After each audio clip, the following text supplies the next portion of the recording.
আজকের এই ভিডিওটা ইন্ডিপেন্ডেন্স ডের দিনে করা। তো এখন এটা সন্ধ্যাবেলা, যেটা তোমরা দেখতে পাচ্ছ। এখন সকাল থেকে কি করলাম চলো তাহলে একবার দেখে নেওয়া যাক। সকালবেলায় আমরা ঘুম থেকে উঠলাম, প্রথমে 8টার সময় নিচে গেলাম। তার কারণ হচ্ছে যে আমাদের 8টা থেকে 9টার মধ্যেই সব শুরু হয়ে যায়। 8টা সাড়ে 8টা নাগাদ নিচে গেলাম। তো ফ্ল্যাগ হোস্টিংটা হলো আমাদের সোসাইটিতে। সোসাইটির যারা বড় বড় পার্সনরা আছে তারা ফ্ল্যাগ হোস্টিং করলো, সিকিউরিটিরা সমস্ত কিছু করলো তাদের যেগুলো করার। তো মোটামুটি আমরা একটা প্রোগ্রাম টাইপের ছোটোখাটো করি প্রত্যেক বছরে, তো এবছরেও সেটাই হয়েছে। আমার ছেলে একটু ডান্স করেছে। তো যাই হোক, আগের বছরে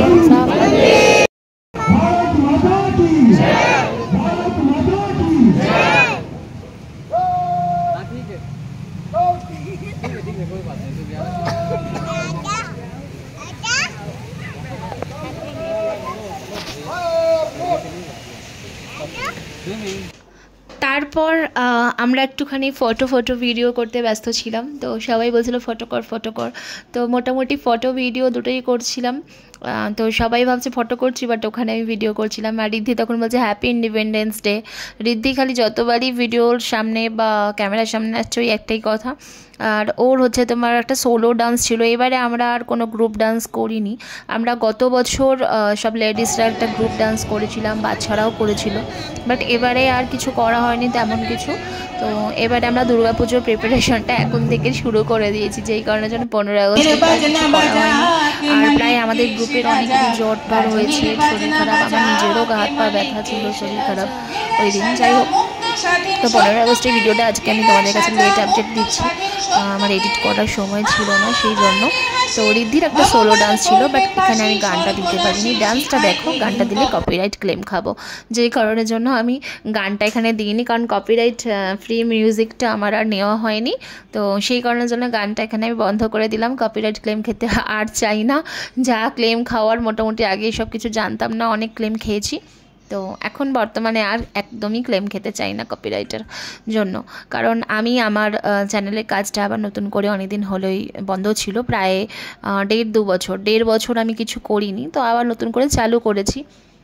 ইচ্ছা হলো, মনে হচ্ছে যে হ্যাঁ ঠিক আছে, রিদ্ধির কিছু স্মৃতি থাকবে, বড় হলে এই জিনিসগুলো একটা ভিডিওর মাধ্যমে হলেও দেখতে পারবে। এই যে ডান্স করছে ছোট বয়সের, এই যে পারফর্ম করছে, এই জিনিসগুলো একটা থাকবে ওর এতে। এই গানটা ছিল হচ্ছে সুনো গড সে দুনিয়া वालो বুড়ি নজর না হাম পে ডালো চাহে কিতনা জোর লাগালো সবসে আগে হোঙ্গে হিন্দুস্তানি।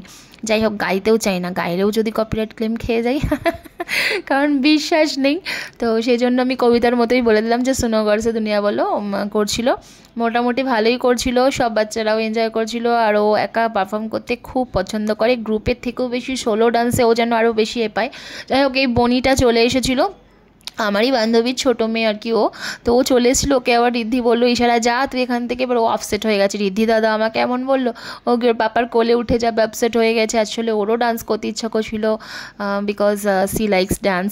তো আমি ভাবছিলাম যে ওকেও বলবো কর, কিন্তু আমার ছেলে পরে আবার আমাকে বলতো আমি ভুলে যাবো স্টেপ, এই জন্য। যাই হোক, ও চলে গেছে ওর পাপার কোলে, ও আপসেট হয়ে গেছে। রিদ্ধি দাদা আমাকে যেতে বললো।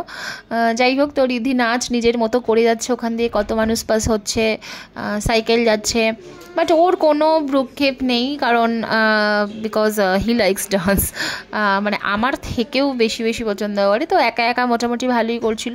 গানটা আমি এখানে দিতে পারলাম না, গান দেওয়া আলাদা করে ভিডিও দেবো, সেটাতে কপিরাইট ক্লেম খাবো, কোনো ব্যাপার না, কারণ এটাতে খেতে চাই না। যাই হোক, মোটামুটি গানগুলো খুব সুন্দর হয়েছিল ওই দিন। যেসব দিদিরা গান গেয়েছে, আমি গানের দলে যেতে পারতাম। ওই যে বললাম, দুর্গাপুজোর প্রিপারেশন, 6টা গানে নাচ করব 3 দিন ধরে। একটা তার মধ্যে আবার কবিতা আছে, কবিতা পাঠে একদিন, 3 দিন ডান্স। 6টা গানের ডান্স, কবিতা পাঠ, এত কিছু মাথায় রাখতে পারবো না আর সময় দিতে পারবো না, যে কারণের জন্য আমি কিছুই প্র্যাকটিস করিনি। আর গানের রিহার্সালে না গেলে সবার সাথে মিলবে না, সেজন্য আমি কোনো দিনেই যাইনি। বাট আমি গান খুবই ভালোবাসি। তো নেক্সট ইয়ার থেকে ট্রাই করব নাচটা একটু কমিয়ে গানটা করার জন্য। আর যাই হোক, তো মোটামুটি সন্ধ্যেবেলায় ভাবলাম সারাদিনের পরে মোটামুটি সকালটা ভালো কাটলো, চল সন্ধ্যেবেলা একটু পোডিয়ামে যাই। তো আমাদের ফার্স্ট ফ্লোরে মানে আমাদের 3টে ফ্লোর হচ্ছে, নিচে পার্কিং P1 P2 মানে পার্কিং 1 পার্কিং 2, তার নিচে গ্রাউন্ড, 3টে পার্কিংয়ের পর থেকে ঘর আরম্ভ হয়। তো একতলা থেকে শুরু হয়। তো ফার্স্ট ফ্লোরটা 4 তলার সমান, সেই ফার্স্ট ফ্লোরেই হচ্ছে এদের গ্রাউন্ড খেলার বাচ্চাদের জন্য। তো ওকে বললাম তুই একটু দৌড়ে ফৌড়ে নে, কারণ এত রাতে এসেছি আমি, অলরেডি তখন 9টা 10-15 বাজে, সবাই চলে গেছিলো। তো আমি বললাম যে সবাই চলে গেছে, তুই একা আছিস, মোটামুটি একটু খেলে নে। তো আজকে আমার সময় ছিল না, সন্ধেবেলা নিয়ে আসতে পারিনি, তো রাত্রি একটু খেলে নে, তারপর গিয়ে ডিনার করে শুয়ে পড়বি। তো ও বললো ঠিক আছে মাম্মা, একটু দৌড়ে নি।